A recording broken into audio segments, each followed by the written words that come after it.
Vamos a tratar hoy un tema en el Evangelio de Lucas sobre lo que significa ser un discípulo de Jesús.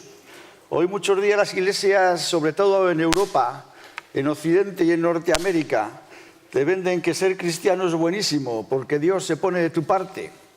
Tienes a Dios que te cuida, te consuela. En algunas hasta te dicen que te enriquece. Parece ser que Dios se convierte en tu siervo. Así que vamos a ver si el Evangelio de Lucas nos dice si esto es cierto o no. Me parece ya adelanto que no. Así que si te ha decepcionado puedes empezar a salir por la puerta. Vamos a ver cómo Lucas dice que debe ser un discípulo. Los primeros textos que hablan del discipulado están a partir del capítulo 5, en el 1:11, el 27:32 y luego en el capítulo 6 del 12 al 16. Primero es llamado un grupo, no os voy a leer todos los textos para que no os canséis, a lo mejor los de la mesa podríais proyectarlos aquí algunos. Primero, en el 5 del 1 al 11 es cuando llama a Pedro con Juan y los hijos del Zebedeo, Jacobo, Juan y Simón. Sabéis que estos eran pescadores. Y entonces un día estaba Jesús estaba predicando en la orilla del lago de Galilea, y entonces, como se ve que había mucha gente, pidió a estos pescadores que le metieran un poquito hacia adentro en la barca y desde allí predicó. Y cuando terminó de enseñar a la gente, dice que les pidió entrar hacia mar adentro para pescar. Esto es un añadido, pero esta es mi teoría. Jesús verdaderamente, de no haber tenido que hacer lo que hizo, hubiera sido pescador. Hay muchos detalles en los evangelios que demuestran que la pesca le encantaba. Y terminó de predicar y dijo, pues entrad adentro que vamos a pescar. Anteriormente estos pescadores no habían pescado nada, pero ya que Jesús lo dijo, entraron, pescaron mucho, la barca se hundía, ante lo cual pues quedaron asombrados. Yo creo que les convenció más esto que vieron de la pesca milagrosa que la predicación que habían oído anteriormente. Pero ante lo cual pues Pedro se arrodilla delante de él y dice, apártate de mí que soy pecador. Y Jesús le dice, no temas. Como diciendo, ya sé que esto se te da mal, pero te voy a dar una cosa que te va a dar mejor. A partir de ahora serás pescador de hombres. Y dice que trajeron a tierra las barcas y dejándolo todo, lo siguieron, los tres. En el 5:27 le llega el turno a Mateo. Mateo, que era un cobrador de impuestos, una persona muy mal vista en Israel, porque cobraba el dinero a los judíos para dárselo a los romanos. Y pues bueno, si tú eras un judío no veías bien al cobrador de impuestos. Y estaba Mateo allí cobrando sus impuestos, pasó Jesús, lo vio y le dijo, sígueme. Y dejó todo y le siguió. Con lo cual no era tan bueno eso de ser cobrador de impuestos. Da la impresión que Mateo enseguida captó que cualquier cosa que le ofrecieran sería mejor que aquello. Igual estaba harto de ser la persona a la que todo el mundo odiaba, o incluso él mismo, aunque tuviera riqueza, sentía que lo que hacía era una traición a su pueblo, quién sabe. El asunto es que no costó mucho convencer a Mateo y rápidamente lo dejó todo y le siguió. Y además dice que después le hizo una fiesta en su casa y un jaleo allí con algunos que criticaban a Jesús por ir a una fiesta con tal persona. Y luego en el capítulo 6, del 12 al 16, pues ya finalmente queda lo que conocemos, el grupo de apóstoles ya constituidos. Dicen, aquellos días fue al monte a orar, pasó la noche orando a Dios. Cuando llegó el día, llamó a sus discípulos y escogió a 12 de ellos, a los cuales también llamó apóstoles. Y viene aquí luego la lista de los 12.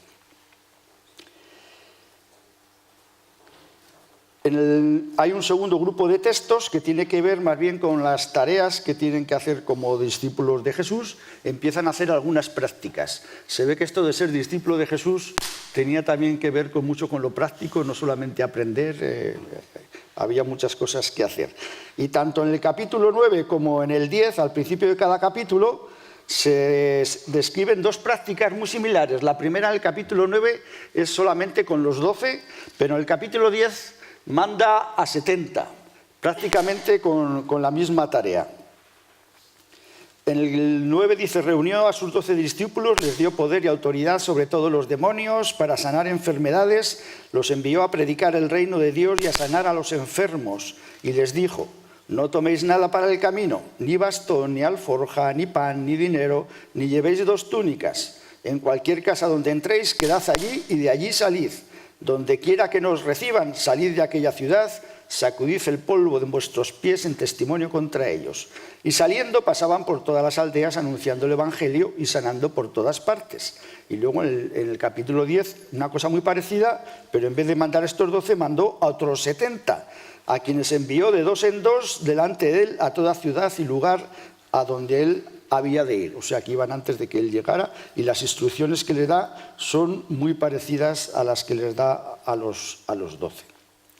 Da la impresión que entonces esta llamada de Jesús a formar un equipo de discípulos no se restringía a los 12. Empezamos a ver que esto pues muchas veces es algo mucho más amplio. A veces tendemos a centrarnos en el Evangelio con este grupo, Jesús y los 12, Jesús y los 12.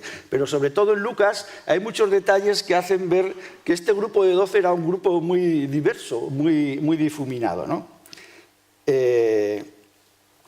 Al final, en Lucas 24:44, al final del todo, las instrucciones que les da a sus discípulos son muy interesantes. Lucas lo reduce bastante, el discurso final, por ejemplo, en Mateo es mucho más largo.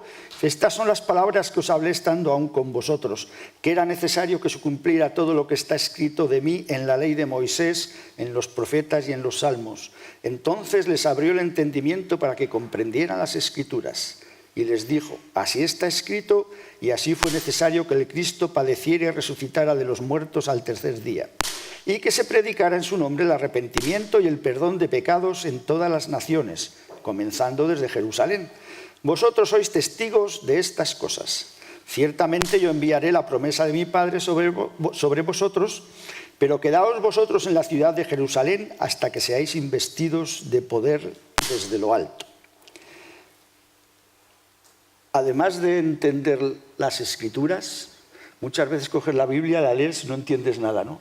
Y Jesús aquí les abrió el entendimiento, y esto nos pasa a veces, que otros días la abres y parece que te habla por todos los sitios, ¿no? Qué importancia que Jesús nos abra el entendimiento para comprender las Escrituras. Pero además de eso, hace falta tener el Espíritu Santo para ponerlas en práctica. Sin esas dos cosas, este grupo de discípulos, ya fueran los 12, los 70, los que fueran, no parecieran funcionar. Necesitaban las dos cosas. Un tercer grupo de textos trazan una serie de enseñanzas sobre lo que significa ser un discípulo, y otra vez estos textos, algunos están dirigidos a los 12, pero otras veces están reducidos a toda una multitud que le escucha, o a veces es para una única persona. Lucas 9:57, se encontró a uno por el camino que le dijo, Señor, te seguiré donde quiera que vayas. Jesús le dijo, las zorras tienen guaridas y las aves de los cielos nidos, pero el Hijo del Hombre no tiene dónde recostar la cabeza. Otro le dijo, sígueme, y respondió, déjame primero que vaya y entierre a mi padre. Jesús le dijo, deja que los muertos entierren a sus muertos, pero tú vete a anunciar el reino de Dios.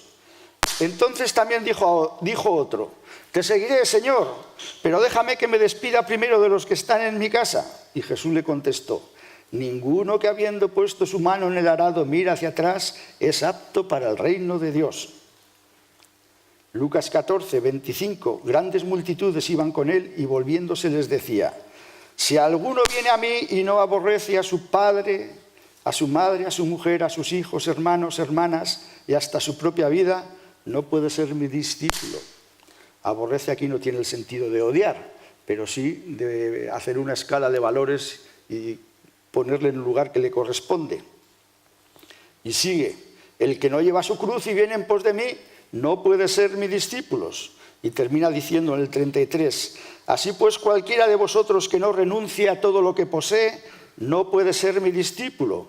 Buena es la sal, pero si la sal se hace insípida, ¿con qué se sazonará? Ni para la tierra ni para el muladar es útil. La arrojan fuera. El que tiene oídos para oír, oiga. Lucas 8:1. Aconteció después que Jesús iba por todas las ciudades y aldeas predicando y anunciando el evangelio del reino de Dios. Lo acompañaban los 12 y algunas mujeres que habían sido sanadas de espíritus malos y de enfermedades. María, que se llamaba Magdalena, de la que habían salido 7 demonios, Juana, mujer de Chuza, intendente de Herodes, Susana y otras muchas en femenino. Ahí está formándose el equipo, ¿eh? Esto rompe un poco la estructura de los 12. Y sigue, decía a todos, si alguno quiere venir en pos de mí, niéguese a sí mismo, tome su cruz cada día y sígame. Todo el que quiera salvar su vida la perderá, y todo el que pierda su vida por causa de mí, éste la salvará. Bueno, y seguimos así. En Lucas 18:18, un dignatario le preguntó, maestro bueno, ¿qué haré para heredar la vida eterna? Y Jesús le dijo, ¿por qué me llamas bueno? Nadie es bueno sino Dios. Los mandamientos sabes, no adulterarás, no matarás. Bueno, el hombre le dice, y esto ya lo hago yo hace mucho tiempo. Y dice, bueno, pues entonces véndelo todo y sígueme. Y ahí el hombre agachó las orejas y se fue. Mucha lectura. Sobre todo las cartas, pero el Evangelio yo creo que la primera impresión con la que se escribieron no fue para explicarlo, era para leerlo, simplemente sin necesidad de ninguna explicación, porque uno lee el Evangelio y las cartas especialmente, pues no necesitaría ninguna explicación. Es ahora, en el tiempo contemporáneo, que estemos acostumbrados a que alguien venga y nos explique el Evangelio, pero se explica por sí mismo, simplemente es leerlo y pues tiene la enseñanza ahí. Bueno, luego hay algunos pasajes relacionados con el llamamiento. Es interesante cuando hemos leído antes que antes de nombrar a los 12, dice que Jesús pasó la noche en oración. Hacía falta orar mucho para elegir bien. Y el resultado de esto, no sé a vosotros, pero yo creo que a la mayoría de la gente pues, nos resulta chocante, ¿no? El grupo tan variopinto y raro que Jesús eligió para en 3 años enseñarles todo lo que tenían que aprender y ser luego los que empezarían su siguiente obra para comenzar la iglesia, ¿no?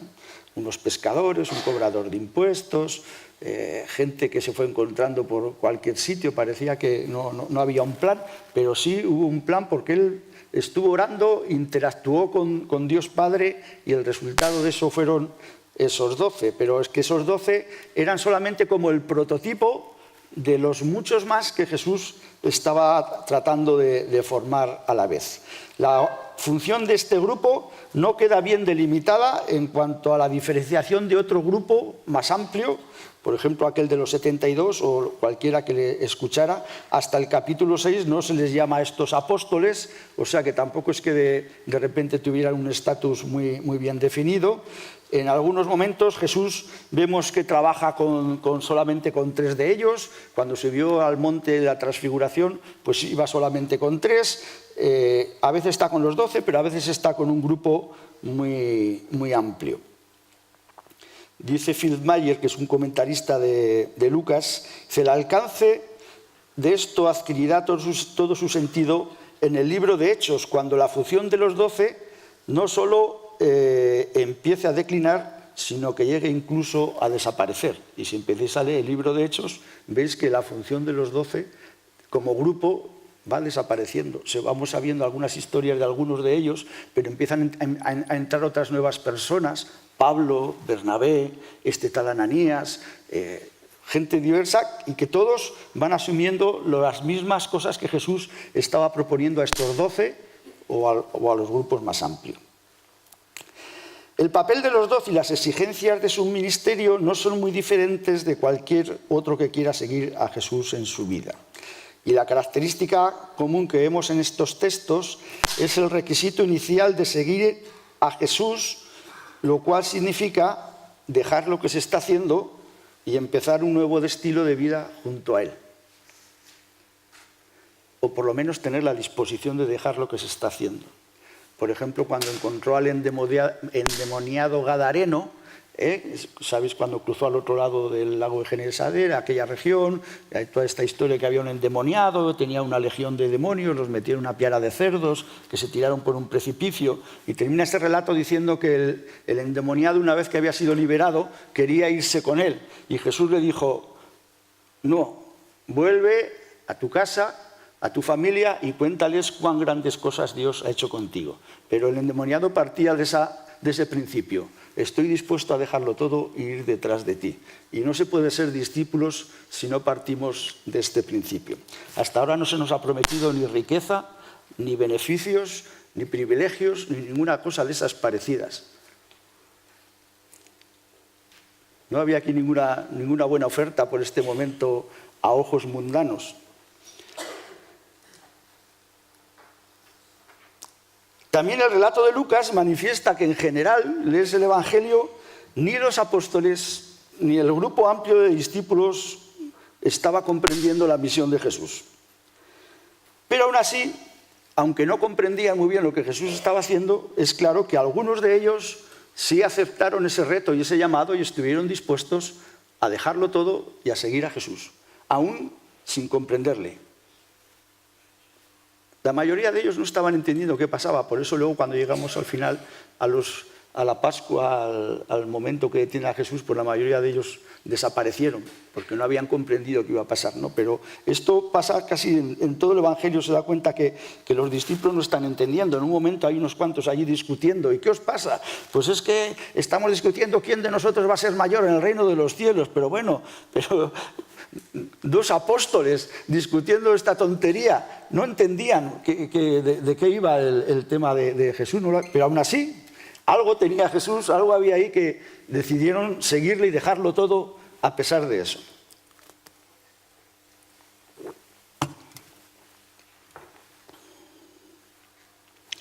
¿Qué tareas tenían que hacer los discípulos de Jesús? Pues hemos visto algunas que al principio de los capítulos 9 y 10, además que la tarea no era solamente para los 12, sino para todo el mundo que quisiera seguirle. Todo discípulo, vemos en Lucas, que fuera llamado al grupo de apóstoles o no, es llamado a servirle en cualquier tarea. En algunos momentos vemos que hay tareas domésticas. En el 9:13, cuando estaba predicando Jesús y había una multitud con hambre, les dice: dadles vosotros de comer. En el 22, capítulo 22, versículo 8, les manda a hacer un recao, a preparar la cena de la Pascua. Dice al pueblo: busquéis un sitio, cuando salga un hombre que le seguís, os dará un aposento alto y preparáis allí. Y en otros momentos, simplemente, como hemos visto en el 8, acompañar a Jesús, estar con él. Muchas veces parte de la vida cristiana es hacer bulto. Yo he hecho bulto muchas veces. Cuando salíamos al espolón, muchas veces aquí ibas allí, a hacer bulto. No eras el que predicaba, igual no eras el músico, pero hacías bulto. Y muchas veces, pues, ser discípulo de Jesús tiene que verse hacer con ser bulto. Pero el problema es cuando el bulto es tan pequeño que da pena verlo. Y sí, pues muchas veces la función que tenemos es esa de abultar, y aquí lo vemos también. Los discípulos tenían que estar listos para moverse sin provisiones, estar satisfechos con la eventual hospitalidad que alguno pudiera darles, contar entre sus experiencias cotidianas con la posibilidad de ser rechazados. No había mucha gran oferta aquí. ¿Qué verían en Jesús para seguirle, ¿no? Hasta ahora no hay ninguna promesa de que Jesús te va a enriquecer, te va a sanar si estás enfermo, te va a salvar de cualquier problema o dificultad.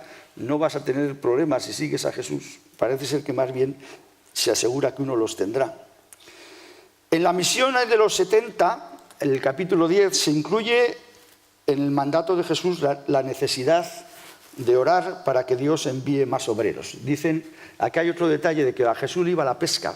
Desde luego la agricultura no le iba nada. Iba por Palestina y veía los campos de mies amarillos. ¡Uf! Por favor, pedid que vengan obreros a la mies, aquí hay mucho que hacer. Yo no quiero ni meter mano al trigo. Bueno, hay una necesidad de orar porque ves la ingente tarea que tienes delante y se lo propone a estos 70. No puedes hacer la misión tú solo con tus capacidades, con tu inteligencia, con tus poderes.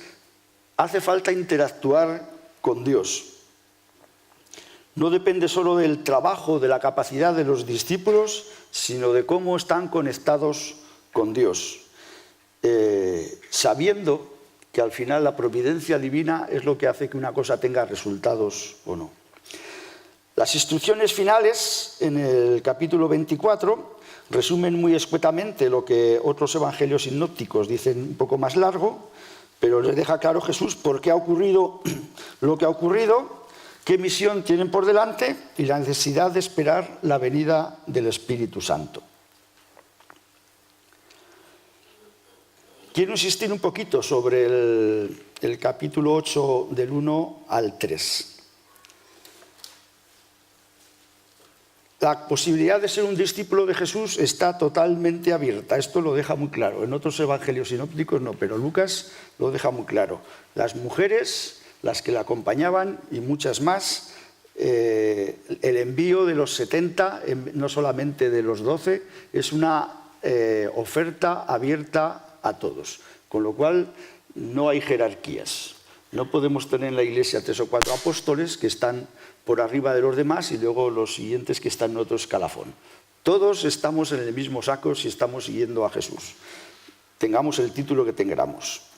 Simplemente el grupo de apóstoles es un prototipo de lo que ocurre en el grupo amplio de los seguidores de Jesús. Y mirad, aunque hemos visto que no comprenden ni aceptan su ministerio, fracasan en tareas simples como el llamado a la oración, cuando Jesús en el monte Getsemaní se va a orar y le dice, permaneced en oración conmigo, y vuelve y están dormidos. Tienen problemas en asumir la naturaleza de su llamado. En esta discusión, por ejemplo, cuando estaban discutiendo quién sería el mayor en el reino de los cielos, no se ven aspectos a lo largo del Evangelio que indiquen que hay una mejora, una progresión en este grupo de gente que vaya al final de los 3 años entendiendo un poco más. No da esa impresión, pero para Jesús eso no es un obstáculo. Este grupo de incompetentes no es un problema, es lo que Él ha elegido y sabe lo que ha elegido. Sí es un problema cuando encuentra a gente con intereses creados, gente que ama la riqueza más que a Él, gente que pone excusas para no dar el paso que tiene que dar. Eso sí que es un problema para Jesús. El ser un incompetente, no te preocupes, a Él no le importa. Sabe que en algún momento vendrá el Espíritu Santo y esos incompetentes se convertirán en seres productivos. Pero lo primero es lo primero. La buena respuesta a este llamado, entender a lo que nos llama Jesús y esperar que Él complete la obra. Hasta ahora no hay ninguna oferta de enriquecimiento, ni de que Jesús esté como siendo nuestro criado o alguien que está a nuestro servicio. Nosotros más bien estamos al servicio suyo. Conclusión.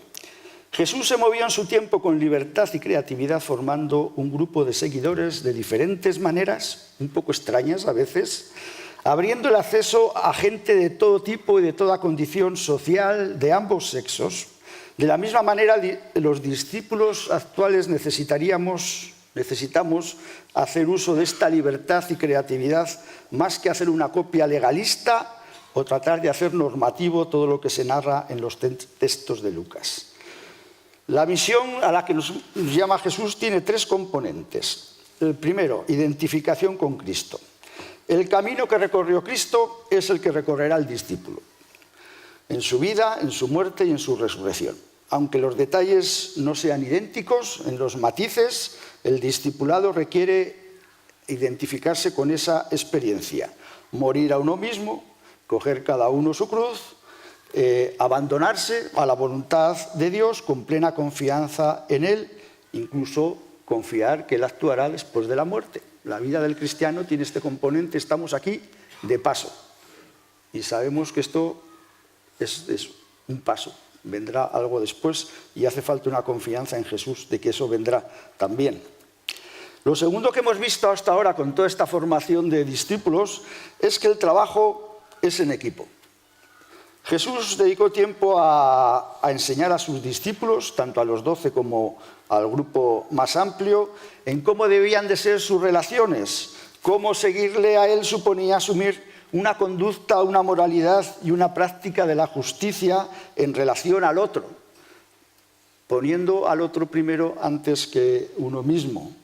Y como Juan Driver dice, recordemos que el Evangelio es la buena noticia de Jesús, el Cristo, que invita a los hombres a entrar en una nueva vida de amor y obediencia en el contexto de la comunidad del reino, que aquí en la tierra anticipa el reinado último de Dios sobre el cosmos. En 1974 escribía esto Juan Driver. Y esto lo vemos mejor luego en el libro de Hechos. Como sabéis, el libro de Hechos también lo escribió Lucas, con lo cual todo el planteamiento del Evangelio luego allí se desarrolla de una forma más clara. Lo tercero que requiere el discípulo de Jesús es una impregnación en la ética de Jesús. El discipulado tiene un claro componente ético, por lo que está relacionado con valorar al otro como a uno mismo, la importancia de compartir, resolver los conflictos y los problemas de la vida sin violencia. Ante la discusión de quién sería el mayor entre los discípulos, Jesús les aclara claramente: el mayor de todos será el que sea el siervo de todos. El siervo es el primero. En Jesús todas las cosas se trastocan. Lo que para los ojos de nuestro tiempo, en nuestra sociedad, pues este es primero, este segundo, este tercero, Jesús lo pone todo al final. El que es como un niño, el que es como el siervo de todos, pues ese es el primero en el reino de los cielos. Termino con unas frases de Mauricio Reyes. Mauricio Reyes, que está ahora sirviendo al Señor en Turquía, y tiene un pequeño folletito que dice: algo que debes de saber antes de ir a las misiones. Bueno, ya sabemos que este año aquí estamos todos en las misiones, ¿eh? Estamos en Botswana. Dice: si vas a un lugar con el deseo de servir en lo que haga falta, serás bien recibido. Pero si vas con la intención de autopromoverte o de ocupar una posición, lo más probable es que no llegues muy lejos. Habla con la persona que esté en autoridad y pregúntale cómo puedes servir. Incluso te animo a que desde el principio te ofrezcas a limpiar el local de la iglesia, colocar sillas, limpiar baños, etc. La única manera de ejercer el ministerio es sirviendo. Y recuerda que siempre serás bien recibido cuando la gente vea que tienes un corazón genuino para servir. Ahí está un auténtico discípulo de Jesús. El que encuentra a Jesús sabe que esto merece la pena. Muchos no lo ven, pero oremos al Señor que nos abra los ojos para que las Escrituras las podamos comprender. Pero también necesitamos abrir nuestra vida y pedir al Señor que renueve a su Espíritu Santo en nosotros, porque sin Él, aunque entendamos las Escrituras, tampoco conseguiremos ponerlas en práctica. Y dediquémonos a servir. Allí donde llega uno con un espíritu de servir, todo el mundo se alegra. Amén.